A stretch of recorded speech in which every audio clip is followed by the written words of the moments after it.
Hey, welcome back to our Achievement Hunter series, aimed at hammering through the Stormwind gameplay achievements.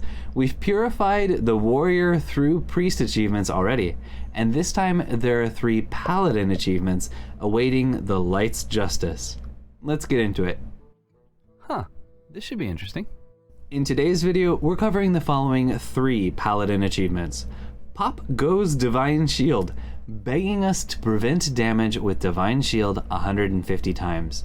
All hands on deck, calling on us to summon a Silverhand recruit with 5 attack.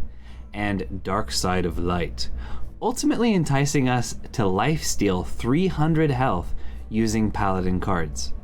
None of these require that we win games to obtain, so we can employ abnormal strategies for completing these when it makes things more interesting or efficient. We always include timestamps for each achievement and deck codes for each deck mentioned in the description below in case you'd like to skip to one you're looking for. Now, let's proceed with our noble pursuit. First up, let's look at the one-shot achievement that could have been completed before Stormwind arrived. All hands on deck. All we have to do for this one is summon a Silverhand recruit with 5 attack. The Paladin questline, Rise to the Occasion, does make this a bit easier to pull off when Cariel gives the recruits +2/+2, meaning you'll just need +2 additional attack somehow.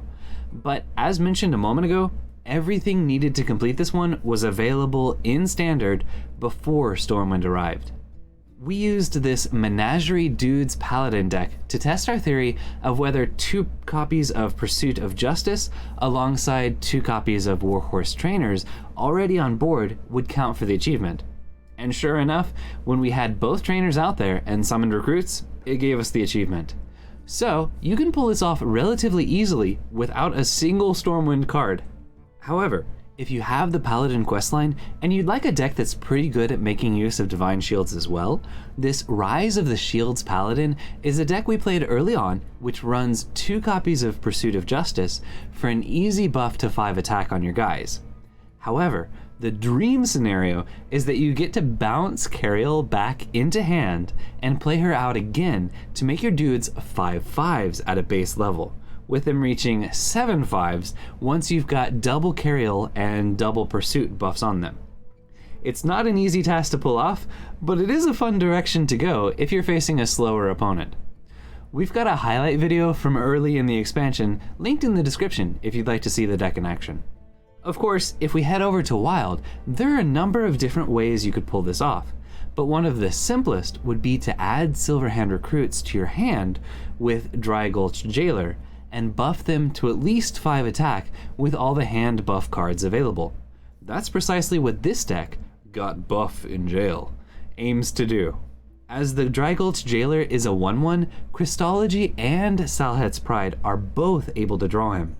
Once you kill him off, you can go to town with hand buffs in this deck. Smuggler's Run, Grime Street Outfitter, Alliance Bannerman, and Glowstone Technician. Just play a recruit out after a few buffs, and voila, you're done. Best of luck getting all hands on deck. Next up, let's tackle the Paladin achievement likely to take the most effort, Dark Side of Light. This one specifically requires lifestealing with Paladin cards, so it's not an option to knock this out in other classes, and neutral cards like Ziliax and Wild won't give progress. In Standard, the Paladin Lifesteal package is somewhat limited, but this Secrets of Lifesteal Paladin makes use of the most powerful options available. There's amazing synergy with the Libram package and Lifesteal cards, as Librams of Wisdom will help flood the board with 2/2 Lifesteal medics thanks to Veteran War Medic. And if you need a board clear, Libram of Justice into City Tax is a powerful clear and heal all at once. Of course, after a couple discounts, it's not too difficult to corrupt the Libram of Judgment and smack minions around for guaranteed lifesteal, or just finish off the opponent while healing up. There's a light secret package to help cycle through or thin the deck, and buy time till you can start dropping your bigger threats. When the opponent develops a board or does some damage to you over the course of the game, you can get a fair bit of progress towards this achievement with this deck. But just like it was a challenge to get swift progress on the Lifesteal achievement in the Dark Moon Fair, it's a challenge to get progress on this one if your opponent doesn't develop much of a board or hit you directly until the end of the game. That's one reason I'd recommend heading over to Wild and using High Priest the Call if you have him. One of our viewers, Moraine, gave us this Divine Lifesteal deck, which runs a whole lot of Divine Shield and Lifesteal synergy cards. Swap out cards as needed due to any collection limits, but I will note that Crystal Smith Kangor really speeds up the heals after an early High Priest the Call, and the amazing buffs to our Lifesteal minions from the Prismatic Jewel Kit and Four Dragon open the door for some major bursts of healing. This deck was a ton of fun, and we've got a gameplay highlight linked above and in the description if you'd like to see it in action. Warlocks do still burn through you, but with a couple of the right cards in hand, speeding through healing if they don't kill you all at once will net you amazing amounts of progress across a single game. I thought this was going to be quite the grind, but the achievement was over pretty quickly once we started playing this deck. Good luck stealing life back from your opponents.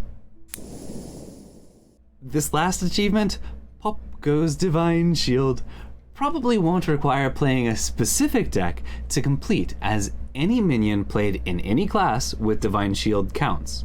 So, you may have completed this one without even playing a Paladin deck, thanks to Guardian Og Merchant, Talon Fordring, and a few others. A number of the decks we've already covered run Divine Shield synergies, and Lothraxion is an MVP for this one in any deck summoning a decent number of Silverhand recruits.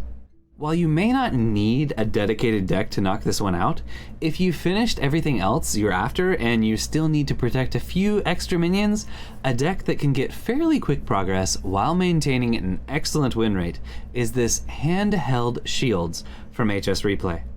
This version runs Noble Mount for progress towards the Neutral Mount achievement, as well as Catacomb Guard for a little progress towards the Lifesteal achievement we just covered. If you play both mounts and Varian gets Divine Shield, that's 14 shields possible per game, not only leading to huge minions in hand thanks to Prismatic Jewel Kit and Four Dragon, but swift progress on this achievement as well. Have fun popping all those Divine Shields. And that's a wrap. If you found this helpful, drop a like. By rising to the occasion, you pave the way for others to avenge these achievements too. We'll be covering the rest of the United and Stormwind achievements as well, so check back soon, or subscribe, because we've got some blessed, good content coming. If you have any questions or suggestions, let me know in the comments. And if you enjoy participating in experiments live, check out our stream at twitch.tv/SSAlchemist. We currently stream on Saturdays and Sundays. And remember, you're awesome. Thank you for watching, and have an awesome day.